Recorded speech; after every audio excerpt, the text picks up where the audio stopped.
Hi, this is Yvonne McNary for Central Kentucky Television, and I'm here today with Alona Burdette, and we're going to be talking about the virtual library, which is in Frankfort, Kentucky. And you might recognize Alona because she's been around here quite a bit.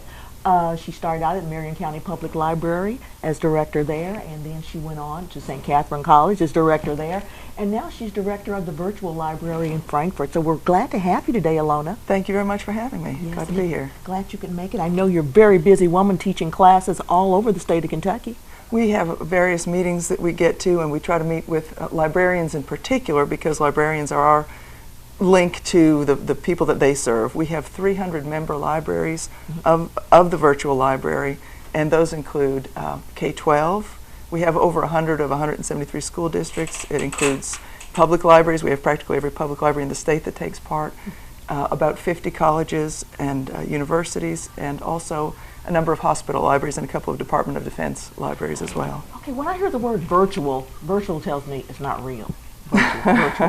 What is a virtual library? Well, it's real, but when you say it's in Frankfort, that's I work in Frankfort. The virtual library is in cyberspace. Cyberspace. Okay, that makes sense. Virtual, being Virtual, right, cyberspace. right. Yeah. So tell us a little bit about the virtual library and how that works with it being in cyberspace and being able to access it. So first let me tell you that the virtual library is part of the Council on Post-Secondary Education in Frankfort. Okay. So that serves chiefly higher ed, but it also serves adult ed, and there's some interaction and overlap with K-12 as K-12 students are prepared to go on to higher education. What was the question? I forgot what I was asking. And how do we access it? Okay, or do you have to have access to your school? Well, CPE provides a lot of the support financially, but also member libraries contribute, and so they buy access. So the libraries that participate as members are able to issue passwords to their clientele, their patrons, their students, their public library users. Okay. Now, what is the difference between using my regular library and using the virtual library? What makes that big difference? Do you go to your library when you use it? Normally. But you can also go online at your library and use the online resources there. Right. We provide a tremendous amount of online resources, tens of thousands of things that are accessible. I jotted down a couple of numbers.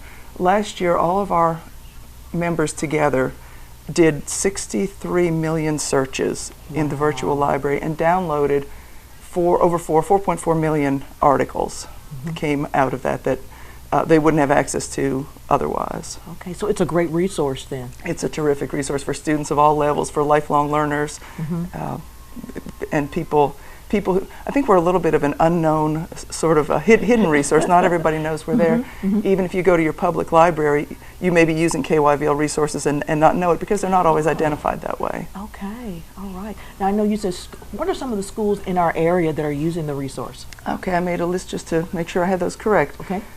Schools and public libraries together. So Marion County Public Library and Marion County Schools are members.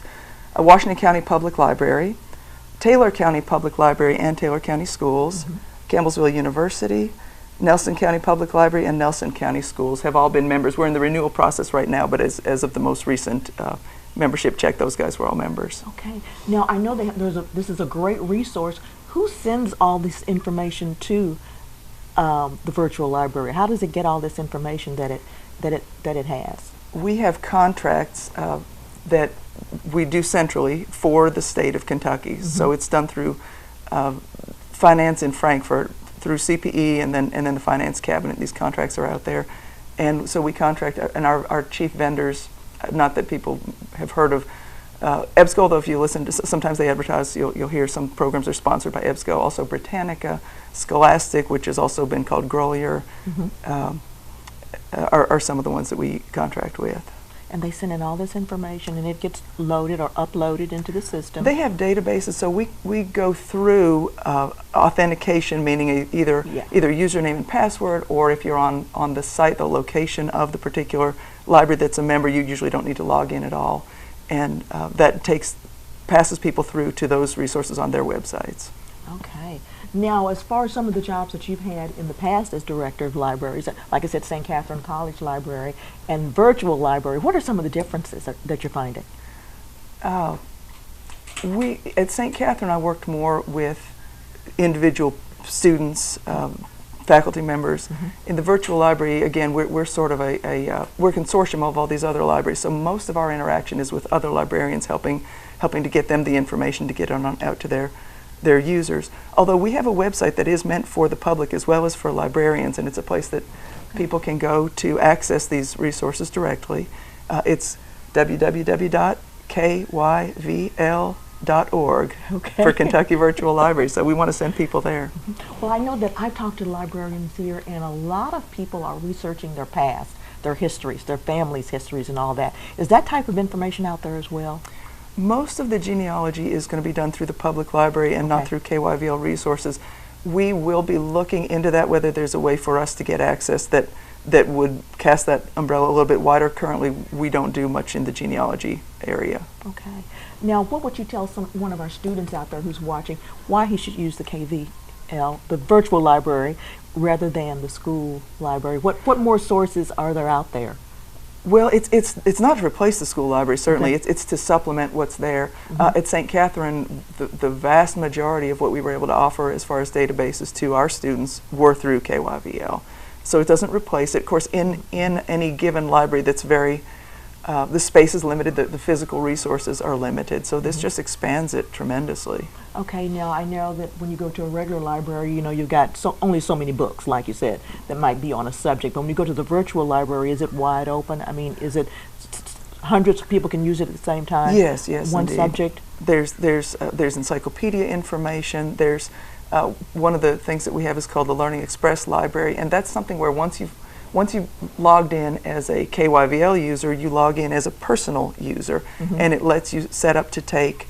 There's resources for test preparation, career preparation. There's Spanish language resources, computer instruction, and then you can actually take, and it will track for you. It will keep track of practice tests that you might take. Okay, that all sounds so wonderful. There's a lot there. Mind-boggling, all that There's information. a lot there. A lot of information. And also, you know, this is that time of the year. We've just had graduation from high schools, and we have school getting ready to start again this fall. And I know you went through the system to become a librarian. Library science is what you've majored in. Correct. Tell some of our students, for some of our students out there who are looking for a career, tell them why they should try library science. Well, the field is changing rapidly, as you can imagine, because we have books which are very old technology, but a lot of what we do is done with what we think more of technology. So handheld and computers and things of that sort.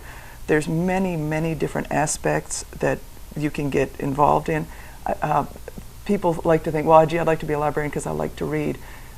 That's great, but that's not what we do as librarians. we don't get to spend our time reading. Yeah, it doesn't sound like it. You do a lot of traveling, don't you? A reasonable amount of traveling in-state, trying to get the word out, get to different venues where we can share with folks, update them, give them the latest news on KYVL, and again, mostly in those cases, talking to other librarians. Yeah, and you have to teach them how to use it, right? How to use the system and what all it can do, and that's correct. There's training involved. There's training that's, again, we try to put a lot of things on the website, both for librarians. Things like handouts can be downloaded and printed off. Okay. There's some videos. There's some links to vendor trainings. So some of it's one-on-one instruction, and some of it is directing people to where those resources are available. Okay.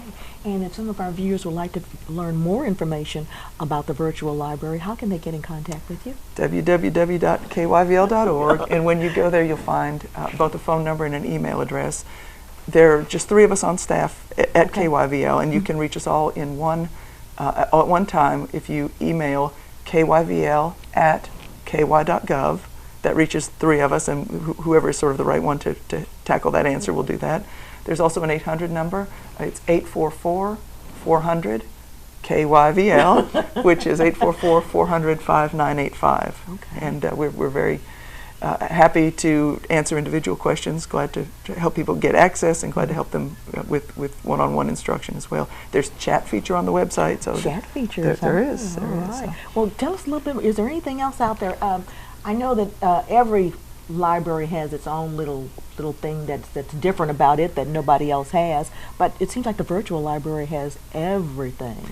Well, surely not everything, but a lot. Yeah. And one of the things that is part of the virtual library is called, and this would be the thing that we have, Okay. The Kentucky Digital Library. Ooh. We're going through some changes with KDL, but KDL is an opportunity for colleges, libraries, any institutions really in Kentucky to present their digitized materials. Mm-hmm. So for example, somebody might digitize historical documents, historical photographs. They get placed into KDL and then accessed. We've been on hold for a little bit. We're actually transitioning right now, but we're hoping under the new alignment that even small organizations, Mm-hmm. for example, Marion County Historical Society, if there's certain digital content that they want to get out to their viewers, unique content, Mm-hmm. that they'll be able to take part in KDL. So if there's somebody out there from the Historical Society who'd like to know more, please contact us. Okay, fantastic. Give us that address again, how we can contact you. www.kyvl.org. Okay. Alona Burdette, thank you for being with us today. Delighted. Really Thank you for having us. appreciate And please put us through our paces. Try these resources out. And if you run into questions, we'll certainly try to answer. Thank you very much. Thank you. This has been Yvonne McNary for Central Kentucky Television.